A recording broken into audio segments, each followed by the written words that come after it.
Nah, ini dia alasan kenapa sebagian orang bakal tepuk jidat. Baru aja beli HP, ternyata ada pendatang baru yang bikin mikir ulang. Jadi ceritanya begini, Infinix Note 60 series dijadwalkan meluncur pada 2 Februari 2026. Seri ini kabarnya bakal terdiri dari Infinix Note 60 versi 4G dan Infinix Note 60 Pro 5G. Informasi ini bukan sekadar gosip murahan, karena sumbernya datang dari Passionate Geeks, salah satu tipster asal India yang reputasinya terkenal super akurat.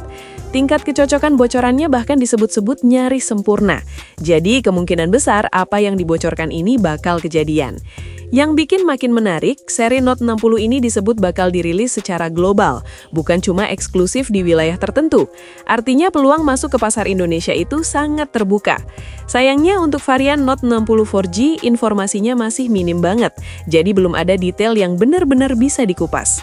Tapi tenang, karena untuk Infinix Note 60 Pro 5G, bocorannya sudah cukup solid dan bisa dibilang hampir final. Seperti biasa, perkembangan soal HP ini bakal terus diikuti. Begitu ada info baru, langsung dibahas. Nah, sekarang kita fokus dulu ke bintang utamanya, Infinix Note 60 Pro 5G yang digadang-gadang bakal rilis di awal 2026 dan berpotensi bikin pasar mid-range makin panas. Salah satu kejutan terbesar dari Note 60 Pro 5G adalah kehadiran fitur panggilan satelit. Dan ini bukan cuma sebatas emergency call. HP ini kabarnya memungkinkan telepon dan SMS dua arah lewat jaringan satelit. Jadi meskipun kamu lagi berada di lokasi yang sinyal selulernya nyaris nol, perangkat ini tetap bisa dipakai komunikasi. Lebih gilanya lagi, fitur ini diklaim bisa digunakan di sekitar 2/3 wilayah permukaan bumi, tanpa perlu registrasi ribet atau langganan tambahan. Buat kelas HP menengah, fitur seperti ini jelas terdengar absurd, tapi justru disitulah daya tariknya. Bukan cuma itu, Infinix juga menyematkan teknologi pendingin Hydroflow Liquid Cooling, sistem pendingin cair canggih yang menggunakan dual piezoelectric ceramic pump. Tujuannya jelas, menjaga suhu tetap stabil saat dipakai gaming berat atau multitasking ekstrim, jadi performa bisa konsisten tanpa throttle berlebihan. Infinix juga memperkenalkan konsep AI Moduverse, ekosistem aksesoris magnetik yang bisa langsung ditempel ke bodi HP, mulai dari modul konferensi dengan terjemahan real-time sampai mikrofon eksternal kelas profesional. Tinggal pasang, langsung jalan. Dari sisi tampilan, Infinix Note 60 Pro 5G terlihat jauh lebih dewasa. Bocoran desain menunjukkan bodi berbahan kaca dengan frame samping yang kabarnya menggunakan material metal, meski masih belum 100% dikonfirmasi apakah full metal atau kombinasi plastik. Modul kameranya kini mengusung bentuk persegi membulat dengan sudut rounded, tampil rapi dan modern. Susunan lensa terlihat simetris dengan ukuran lensa yang cukup besar, seolah negasin kalau sektor kamera jadi salah satu fokus utama.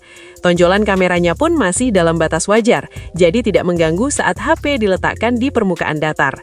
Bagian frame dibuat flat, tapi tetap nyaman digenggam. Logo Infinix di belakang tampil minimalis dan bersih, tidak merusak estetika keseluruhan. Secara visual, ini adalah salah satu Note series dengan desain paling matang sejauh ini, dan jelas siap berhadapan langsung dengan para rival mid-range. Untuk urusan layar, Infinix Note 60 Pro 5G dibekali panel AMOLED 6,78 inci dengan refresh rate hingga 144 Hz dan resolusi 2K.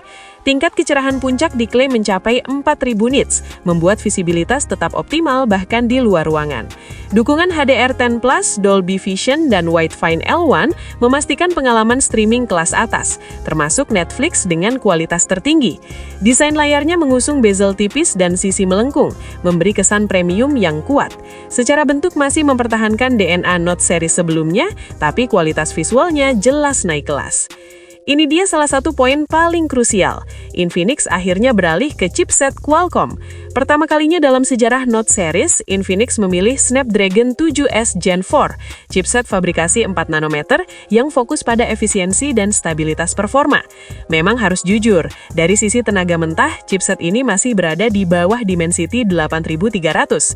Secara kelas, Snapdragon 7S Gen 4 lebih selevel dengan Dimensity 8200 atau Exynos 1580. Cukup kenceng untuk daily use dan gaming, tapi bukan monster performa.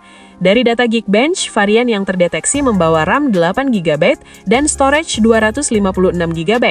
Namun, kemungkinan besar akan ada opsi lain seperti 12GB RAM, yang sudah jadi standar di kelas menengah saat ini. Untuk jenis memori masih menggunakan LPDDR4X dan UFS 2.2, yang tergolong generasi lama tapi masih cukup layak. Note 60 Pro 5G bakal menjalankan Android 16 dengan XOS 16, lengkap dengan janji update OS yang lebih panjang dan patch keamanan rutin. Untuk pemakaian jangka panjang, ini jelas jadi nilai tambah. Di sektor kamera, konfigurasi yang sudah pasti adalah kamera utama 50MP dengan OIS, ditemani ultrawide 8MP.